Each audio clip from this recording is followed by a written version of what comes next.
2016'da 1. ayının Nissan Şöyle valla kolxotning alisi o'rindiq to'qliq mashina g'azab yangi ha. Yangi bo'libmi g'azab yangi. Bir yaxshi yeri mashinada gaz va, taranchi gaz va. Har qanday turdashqa sifat kapolat bo'shang sepirma.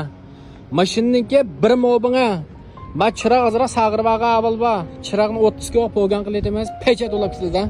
Chiroqni po'gan qildirib sepirma. Chiroq almash emas lekin. Ko'rsangiz bo'ldi. İşçilerim acayip yangi. O'rindiq to'qliq.